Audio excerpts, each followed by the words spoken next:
Alors que la saison s'est terminée il y a quelques jours, l'actualité est principalement rythmée par le dossier du futur coach puisque la direction aimerait l'officialiser avant la fin du mois de mai pour qu'il donne la direction à suivre sur le mercato estival, avec les joueurs qu'il veut conserver, ceux qu'il veut voir partir et les profils à cibler dans le sens des arrivées. On va revenir sur le dossier du coach tout au long de cet épisode en évoquant les pistes Conceição, Franquez ou encore Raffaele Palladino. On parlera aussi d'Enzo Sternal, d'Etienne Quinqué et de Miko Tadze qui semblent se rapprocher de Monaco. De votre côté, pensez-vous que Franquez serait un bon choix pour succéder à Jean-Louis Gasset? Est-ce que vous le pensez capable de construire un projet sur 3 ans dans un contexte où il aura plus de pression qu'à Lens? Dites-moi aussi qui est votre favori pour entraîner l'OM dans les commentaires, c'est intéressant de voir vos avis. On commence tout de suite cet épisode par un focus sur la piste Miko Tadze qu'on a rapidement évoquée dans la vidéo de mardi soir. L'OM était cité parmi ses prétendants, Lyon aussi, et c'est une piste qui pourrait plaire à Miko Tadze parce qu'il est né à Lyon. Il a passé 7 ans au centre de formation et la perspective de jouer une Coupe d'Europe va clairement peser dans la balance. Il faudra attendre les résultats des barrages pour être fixé sur son avenir, l'option d'achat de 13 millions d'euros sera levée par Metz en cas de maintien, et à ce moment-là les intérêts se feront beaucoup plus concrets. Quoi qu'il en soit, Monaco fait figure de prétendant ultime ces dernières heures. Foot Mercato expliquait mercredi soir qu'il y avait des discussions entre Miko Tadze et le directeur sportif de Monaco, Thiago Scuro. Il y en aura une autre prochainement avec Adi Hutter, le coach monégasque, pour discuter encore plus concrètement. Ils vont jouer la prochaine Ligue des Champions, c'est un argument de poids, et financièrement ils pourront se permettre de mettre une vingtaine de millions d'euros sur la table pour le faire signer.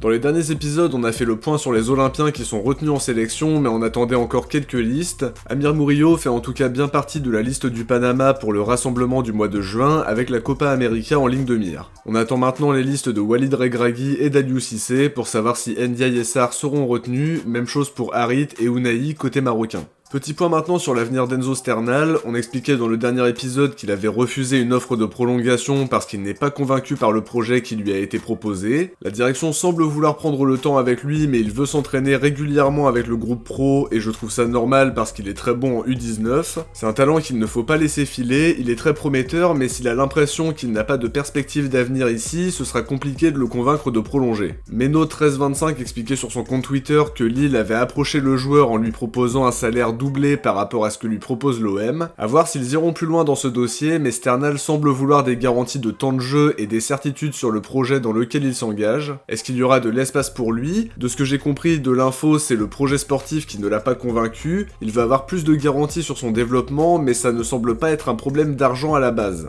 J'avais aussi cru comprendre qu'il était sous contrat jusqu'en 2025 avec une option de 2 ans, une option qui est sans doute liée au bon vouloir des deux parties. Dans ce cas de figure, on aura sûrement une évolution à partir de la pré-saison. Sternal aura l'occasion d'essayer de convaincre son futur coach, et si on lui accorde de la confiance, ça peut l'inciter à prolonger, mais à voir ce qu'il va se passer.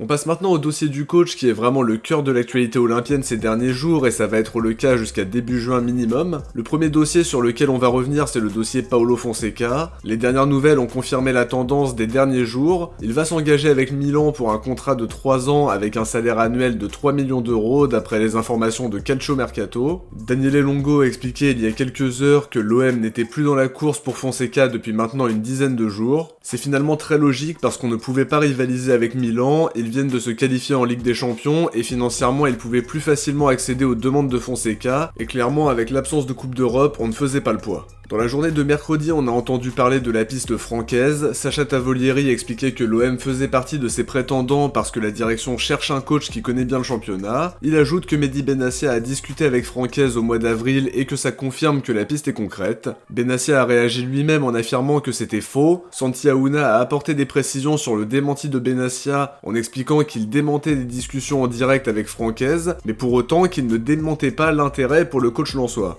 Un post liké par Benassia lui-même, ce qui laisse à penser qu'il est d'accord avec l'explication de Santi Aouna. Hez serait donc bel et bien pisté pour être le prochain coach marseillais, mais à voir si ça ira plus loin.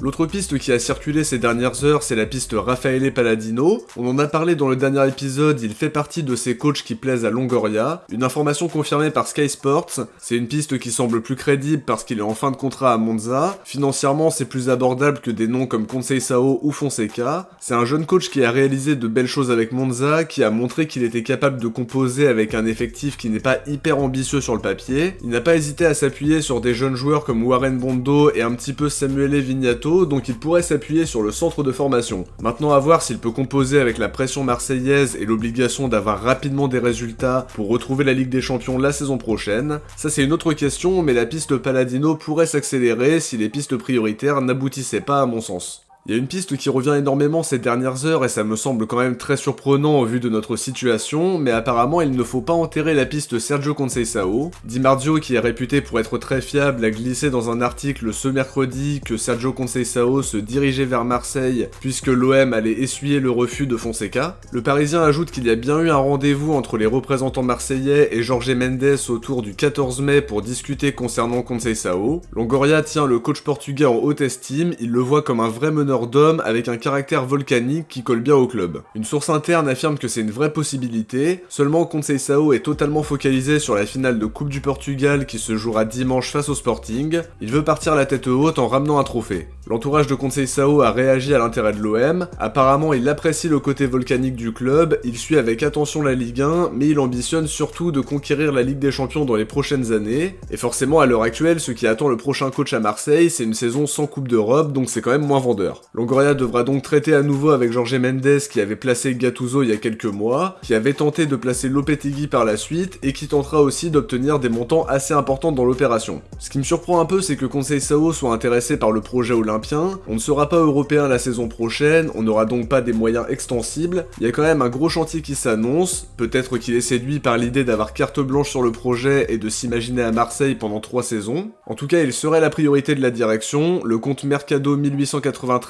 nous dit que Conceição est très intéressé par le projet marseillais et que Longoria serait très enthousiaste à l'idée de le faire venir. Personnellement, je signe tous les jours, c'est un coach qui connaît la Ligue 1, qui est expérimenté en Coupe d'Europe, un coach qui a un vrai tempérament et qui ne laissera pas ses joueurs s'endormir. Il peut apporter cette mentalité de vainqueur et ce niveau d'exigence qu'il a connu à Porto. Je pense qu'il apporte encore plus de certitude qu'un Paulo Fonseca, mais bien sûr ce serait coûteux financièrement parlant, et faudra aussi lui donner les moyens de ses ambitions. Quoi qu'il en soit, d'après le Parisien, la piste est complexe mais pourtant très crédible. À voir comment ça va se terminer, mais ça semble quand même plutôt positif pour la piste Conceição. J'ai un peu de mal à y croire, mais j'espère être agréablement surpris. Ce serait un vrai bon choix, un très gros coup qui me paraît même un peu irréaliste après la saison qu'on vient de faire en championnat. Je pense vraiment que c'est le genre de coach qui peut tirer le meilleur de son groupe, mais il va arriver devant une feuille quasi blanche où tout sera à construire, avec l'objectif clair et net de finir sur le podium en fin de saison. On termine cet épisode par une info mercato intéressante. Foot Mercato affirme que l'OM suit avec intérêt la situation d'Etienne Yute Kinkwe. Le défenseur central de 22 ans est titulaire avec Le Havre depuis novembre en montrant de belles choses dans les duels défensifs et aussi à la relance. Il est estimé à 5 millions d'euros par transfert market, comme je le dis à chaque fois ça reste à titre indicatif puisque West Ham avait déjà proposé 6 millions d'euros cet hiver mais Le Havre avait refusé, ils ont résisté pour conserver leur défenseur central pour le reste de la saison. À l'heure actuelle Kinkwe n'a plus qu'1 an de contrat donc les Havrais auront 2 possibilités claires face à eux, le prolonger ou le vendre dès cet été pour éviter un départ libre mais sans avoir la possibilité d'être très exigeant parce qu'il ne lui reste plus qu'1 an de contrat. Côté marseillais je pense que ça peut être une bonne idée pour l'avenir, l'Inter avait misé sur lui et l'Olympiakos l'avait acheté près d'un demi-million d'euros pour leur équipe réserve. C'est un joueur qui a du potentiel et qui ne sera pas hors de prix avec la possibilité de faire une belle plus-value s'il explose à Marseille. En plus il vient de faire 6 mois en étant titulaire en Ligue 1 donc c'est très positif. Mais à voir d'abord qui sera le futur coach et ce qu'il va se passer dans le sens des départs. On peut pas vraiment se projeter tant que le futur coach n'est pas là, mais personnellement je trouverais pas ça illogique de miser sur un joueur comme Kinkwe dans la rotation par exemple pour remplacer Samuel Gigot s'il vient à partir cet été.